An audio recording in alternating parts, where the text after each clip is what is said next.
newsroom We have lights breaking glowed news. late Ground into troops the are in night as Tehran and breaking Russia has alerts declared rippled war. across Stay with screens us in for live Washington. updates. The world had shifted again, suddenly and violently, and the ripple effects were already racing across political circles like a storm rolling over dark water.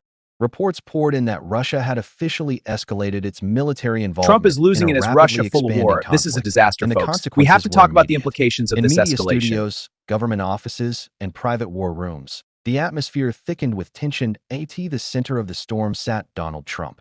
The former president had been watching the coverage from his private office, surrounded by television screens tuned to different networks.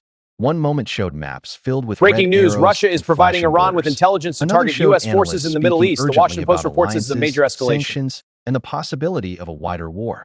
But it was one particular broadcast that caught his attention. That on the screen appeared Ben Mycilas, the co-founder of the political media network Midas Touch. Calm but intense, Mycilas leaned toward the camera as he spoke about the geopolitical shockwaves spreading from Mr. President, your Moscow's reaction to latest China move. and Russia's new His military voice alliance? carried the sharp We're edge of consulting allies accusation and as he preparing began all connecting options. the unfolding events with Trump's past rhetoric toward Russia and its president. Tonight, Mycilas said to viewers, "The world is witnessing the consequences of years of dangerous normalization of Vladimir Putin's aggression." The camera zoomed slightly closer. Ben, what's the And we long-term cannot ignore outlook? the role Larry, it's that grim. Donald Markets Trump are played in crashing as shaping global that tensions narrative. From the White House, Trump this is a leaned political forward in his storm. chair. The words hit him like sparks landing on dry brush. The room was silent except for the low hum of the televisions and the steady tick of an antique clock on the wall. As Mycilas continued speaking, the tone sharpened further. Footage from earlier years flashed across the screen.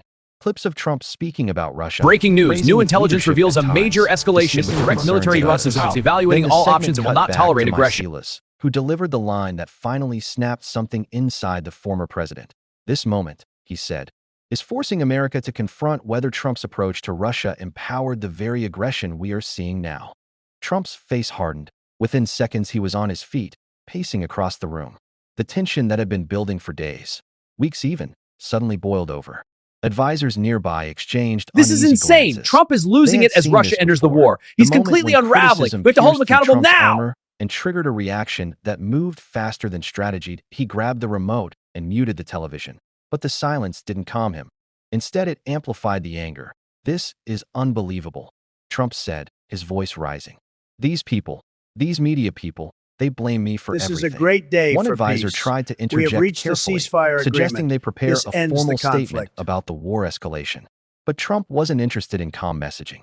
Not tonight. That he paced again, gesturing toward the screen where Mycila's frozen image remained. "They sit there in their studios pretending they understand geopolitics," Trump said. "I dealt with world leaders. I kept things stable. Nobody started wars when I was in office." The frustration kept building, fueled by the endless cycle of news coverage that seemed determined to frame the new conflict through the lens of his presidency. Outside the office windows, night had fallen over the property. Endangerment finding is Inside, absolutely critical. phones It provides buzzed the with legal alerts from foundation for political protecting allies public and health and our commentators climate who from were serious already threats. debating the implications of Russia's move. Some were defending Trump.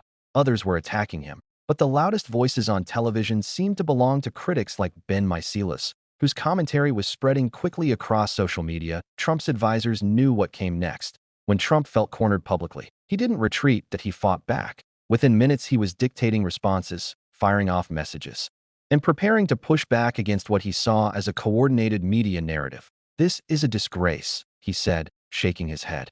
"They're using a war to attack me." But even as he spoke, the news cycle accelerated. More networks picked up the story. More analysts referenced Trump's past relationship with Russia, and the clip of Mycila's segment began circulating everywhere. The pressure tightened like a vice. Trump turned the television volume back on just as another panel discussion began dissecting the same topic. The host asked a pointed We're question going to that win echoed big, through the room. believe me. It What will responsibility tremendous. does Thank Donald you. Trump Thank bear you. for the geopolitical dynamics we're witnessing tonight? Trump stared at the screen, his jaw clenched, and the eruption that followed would soon dominate headlines across the country, because the former president wasn't about to let the narrative unfold without a fight. Not this time. Not with the entire world watching. The explosion came faster than anyone expected. Within hours, Donald Trump had launched into a furious counteroffensive against the media narrative forming around the war escalation. Messages began appearing across his social platforms, each one sharper than the last, pushing back against critics who were tying his past policies to Russia's actions. His tone was unmistakable: angry, defiant, and deeply personal. They're blaming me for something happening years later, he wrote in one post. Total insanity. Inside television studios across the country, producers scrambled to The react U.S. as announces Trump's harsh new statements began sanctions on all dominating the Russian oil. conversation.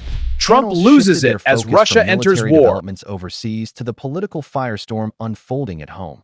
And once again, the commentary returned to Ben Mycilis. The Midas Touch host appeared in another segment later that evening, addressing Trump's reaction with a calm expression that contrasted sharply with the chaos surrounding the story. He can attack me all he wants, Mycilis said. But the facts remain. Leaders shape international behavior. Words matter. Those words spread quickly. Soon the conflict wasn't just about Russia's military escalation anymore. That IT had become We are a getting media reports war. of heavy Trump fighting in versus Beirut. The city is in Mycilis. flames as Supporters Russian of forces Trump saying flooded this marks a social dangerous media escalation defending in the him, conflict. arguing that global stability during his presidency proved his diplomatic strength. Critics countered that his rhetoric toward authoritarian leaders had weakened America's alliances. The debate intensified hour by hour. Back inside Trump's office, televisions continued playing nonstop coverage of the controversy. Advisors watched nervously as the situation spiraled into a full-blown political spectacle. Trump himself sat behind his desk, scrolling through reactions on his phone. The anger hadn't faded. If anything, it had sharpened into something colder and more determined. They think they can rewrite history, he said quietly. They can't. One advisor suggested stepping back from the media fight and focusing on policy commentary about the war itself. But Trump wasn't interested in retreating from the confrontation to him. This wasn't just criticism, it was an attack on his legacy. And Trump had spent decades building a reputation as someone who never allowed attacks to go unanswered. Meanwhile, across the country, news broadcasts continued replaying the now-viral segment from Mycilis' show. The clip had become symbolic of a deeper divide in American politics. Two completely different interpretations of recent history colliding in real time. For Trump's supporters, the criticism was proof of media bias. For his opponents, it was accountability. And as the night stretched toward morning, the political temperature continued rising. In Washington, strategists from both parties were already calculating the impact. Some believed the controversy would fade once attention returned to the war overseas.